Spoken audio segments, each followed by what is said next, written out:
Om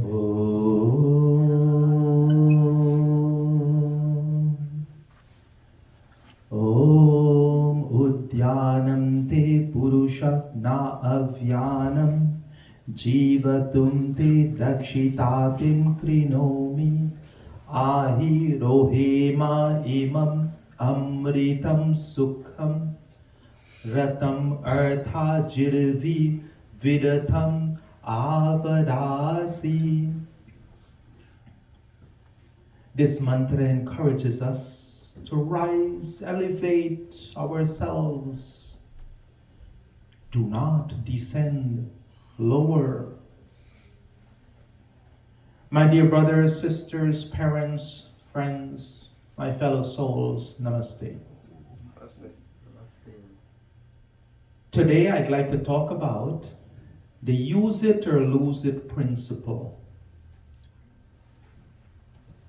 Why were we given this human body? I want each one of us to ask ourselves that question. Why were you given this human body? Why weren't you given the body of a cow, an elephant, a shark that swims the waters, or an insect? Why a human body? What is so special about this human body? And why do I call it a gift? Bhagavad Gita tells us, Prayanat yatamanahatu yogi sanshuddha kilvisha aneka janma sansiddha tatayati param gatim. Shloka says that with great effort the yogis engage to make further progress, to become purified, sanshuddha, from the things of the world, material desires and such. With all your accumulated merits of your many past births, aneka janma, many past births, your journey has brought you here today as an intelligent human being with endless potential to rise above and find that glory of oneness with God and sansiddha, attain perfection. Are you willing to put in the required effort to go all the way in this life's journey to attain param gatim, the highest path? Or like so many others, all of you observe, we see on an everyday basis. They waste this life and they're born again and again before they try to figure out this life's greater purpose. So why were you given this gift of human body? Why weren't you given something else? Why a human body? What's so special? Here's why. Does this body belong to you? Do you feel this body belong to you? If it belonged to you, you would have full control over it, would you not? If it belonged to you. But can you control your heartbeat? Can you control your breathing? Can you control the functions of the organs within this body, your liver and your spleen and so many others I can't even name? How can you control? How long can you maintain control over this body? Do you control when you leave this body? So really, you do not have, this is not your body. You do not have control over it. It is a gift from God for you to use in this part of your journey to accomplish certain things. That certain thing is dependent on what part of this journey you're on. Not to use for certain pleasures and to abuse it whichever way, whatever way of you want to describe fun. So let's use this analogy. Imagine that you're going on a safari, right? A journey into the wilderness. And you speak to the guide, and the guide tells you that in this first part of the journey, you only have dirt trails, and you will need a good 4x4 vehicle. So he rents you a 4-wheel drive Jeep. You use this Jeep on this part of the journey, then you get to the next phase of the journey, and there's a wide river. The Jeep is of no use. They rent you a boat. You cross the river. The next part of the journey was even rougher. They tell you, you need a tractor. You can't do this. So they rent you a tractor. You get to the end of that part of the journey and you find out, well, the next 600 miles is beautiful roads. You rent a nice, comfortable car. You see what I'm getting at? In this part of your journey through the universe, this is the vehicle, this body is what God has given you, because this is what it takes to get through this part of the journey. My dog Alpha sits with me on Hawan every day. He don't have thumbs. He don't have the kind of voice or anything to say mantras and to pray. I don't know if he wishes he could. But in his part of the journey, there's limitations. In our part of the journey, there's no limitations. Have we create and do we create limitations in our own lives? So let's think about this for a moment. We have functional intellect, the ability to rationalize, to think, to plan, to determine where we want to be tomorrow at 8:05. It is what makes us different. This body comes with intellect. If we choose to use it, we make sure we accomplish what we need to accomplish in this part of our journey. No other species can plan forward like we can. Only human beings have the ability, the potential to do this. It is a reason why God gifted you this body in this life. It is sad to see so many times we are caught up in these cycles of pleasures, pains. We actively seek out these pleasures. We forget our goals in our lives. We go through this entire journey failing to make any kind of progress. What do I mean by this? Bhagavad Gita tells us again about people like this. Chintam aparimeyam cha pralaya antam upasrita kama upabhoga paramaha etavat iti nischitaha. It says that people who are obsessed with endless aparimeyam chitam, anxieties only end with death. Still they convince themselves that the gratifications of desires and accumulation of wealth is the highest purpose in this life. They take refuge in these gratifications of desires, kama upabhoga. They feed off of these as their food. This is what drives them. This is what they live for. I say this with love in my heart for every single one of you. But we must understand what I mean when I say this. Many of you come here and we celebrate birthday on Sundays, right? And we perform yajna. And as we pray and we perform yajna, we leave it in the hands of God. We do not make prayer real in our lives. That's not what we should do. We should make commitment, like I tell you during yajnas, that we commit that, oh God, we shall use this mind of ours to raise our level of thinking, making personal resolutions of self-discovery, self-improvement, instilling discipline in our lives.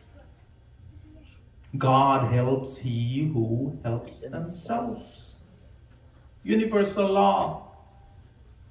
But I also know that when we're done praying here in Mandir, what happens? Many of you look forward to the other kind of celebrations.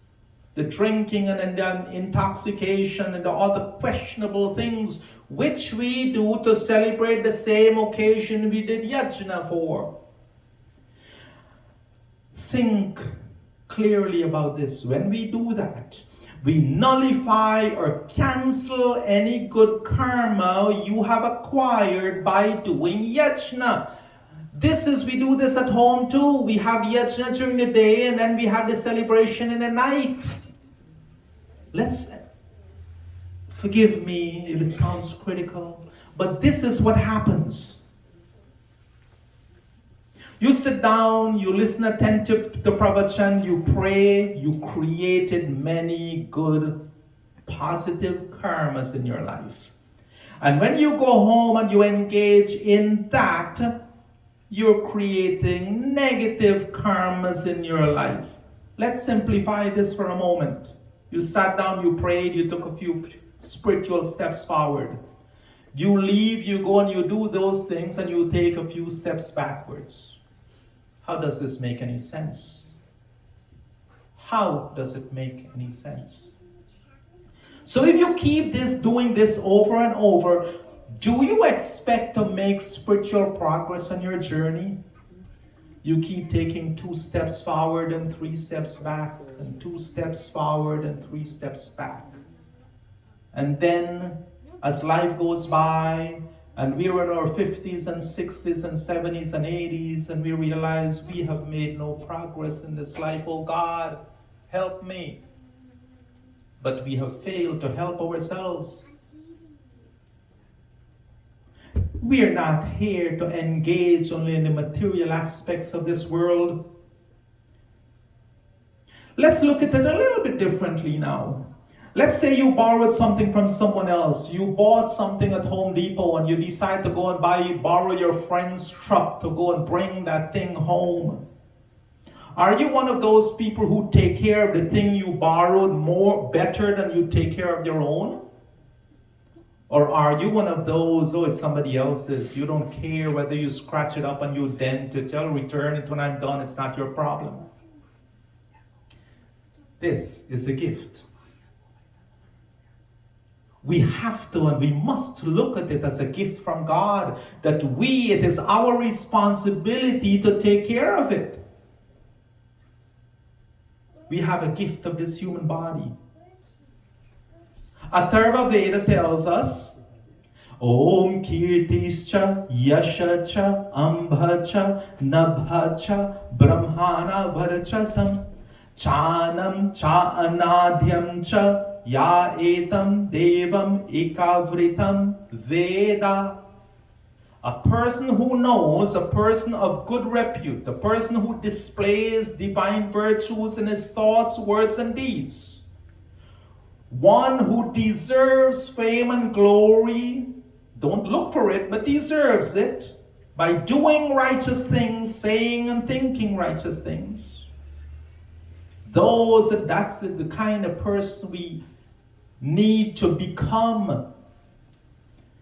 Guruji Swami Veda Bharti always say that we should focus on becoming the kind of person who others feel loved in our presence. They don't even have to speak to us, but they're in our presence and they feel good. We should become that kind of person. We should show and use Nabha capacity and the capability to accomplish good, righteous things. We should be Brahmana Varachasam, splendor of divine knowledge. Not just repeat mantra, but do what mantras say in our lives. That kind of divine knowledge. We should acquire anam, food, and anadhyam, nourishment of the good kind. We should focus on Veda, knowledge. So, how well do we take care of this body? And I want to, especially our mothers and fathers, when you think of our physical existence, everything about our interaction with this world, everything is on a use it or lose it basis.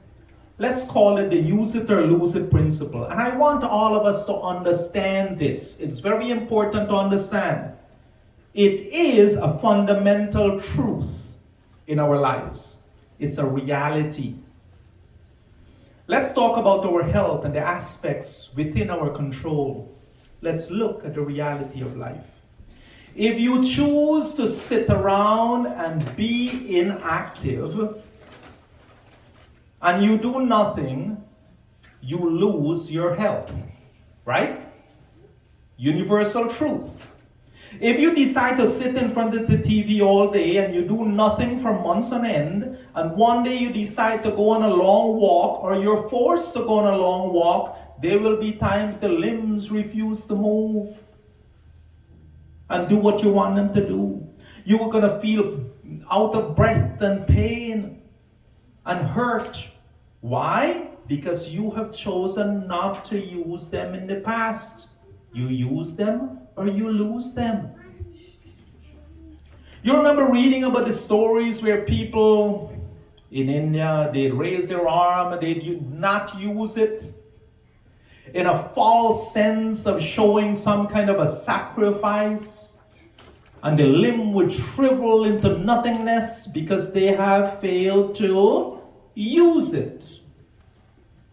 If you leave your car sitting in a garage for years, it wastes away, and after some time it no longer would work. You use it or you lose it. If you do not maintain anything, it decomposes. Time makes it so that time takes its own effect on everything. In the same way, if we do not use this mind and this potential that God has given unto us, we lose it. We see examples of this every day, don't we? Some people retire from their job. They have nothing to keep the mind occupied. They do nothing. And they seem to just wither away after retirement instead of enjoying life. They use it or lose it principle. How many of us, we eat a particular food, we know it's not good for our health, having a particular drink, we know it's not good for us, but out of that desire to satisfy our appetite, we eat and we drink them anyway. That inner teacher, the intuition, that presence of the divinity within us, you've heard me say before, if we don't pay attention and listen to that inner voice, after a while it fades into nothingness. You're no longer aware of it. Use it or lose it.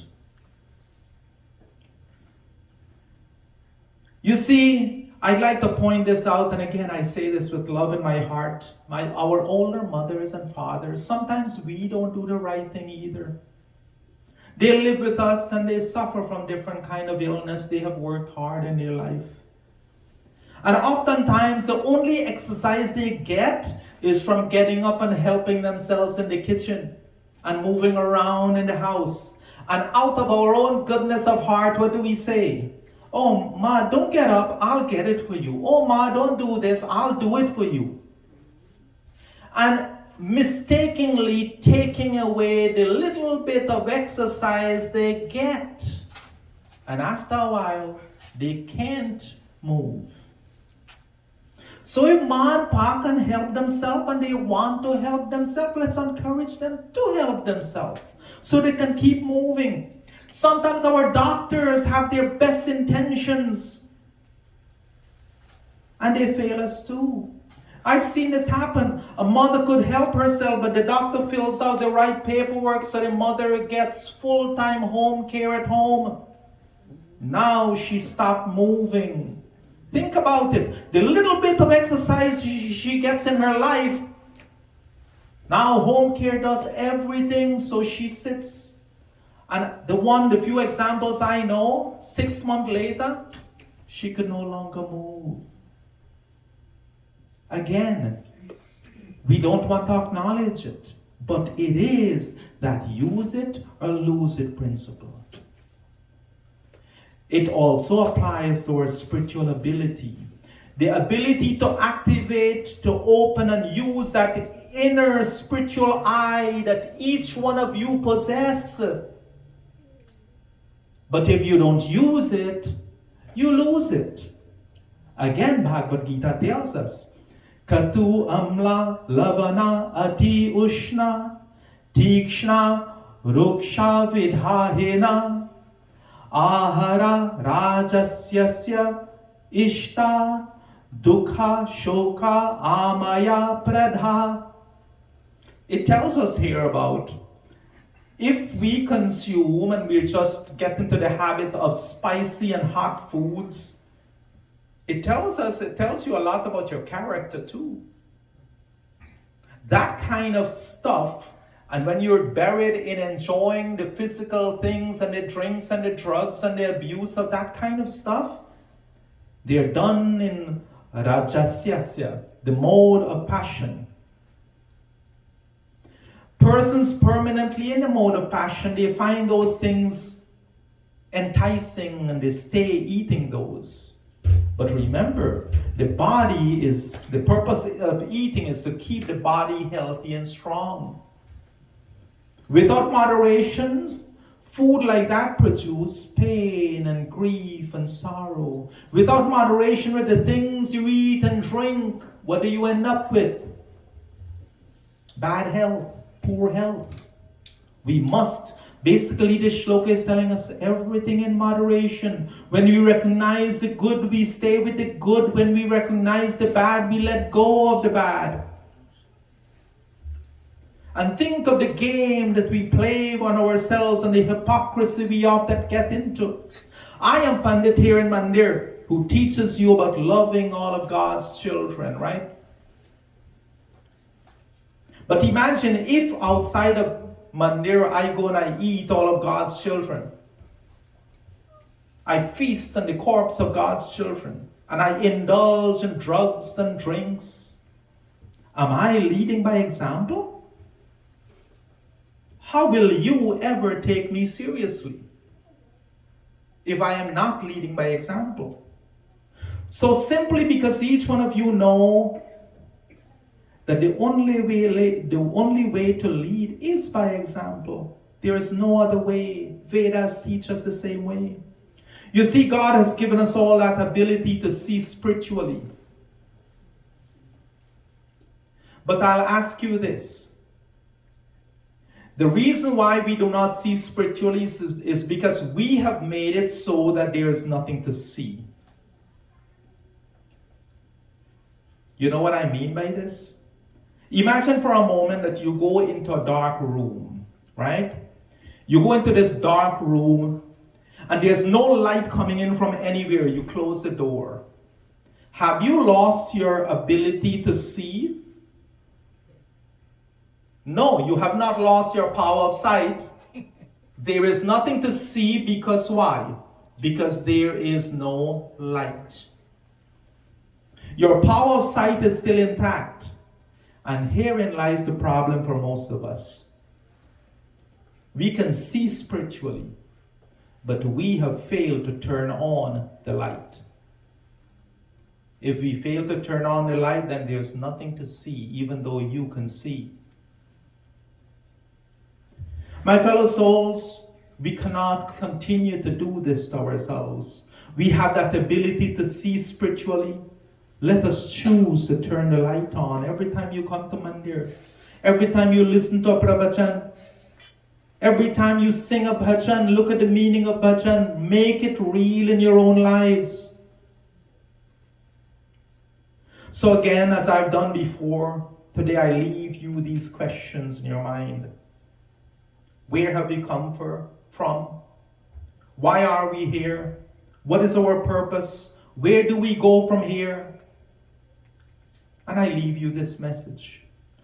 Think carefully about the reason why you have been granted this body in this journey called life. I ask you, I plead with you, please think. Why have you been given this body?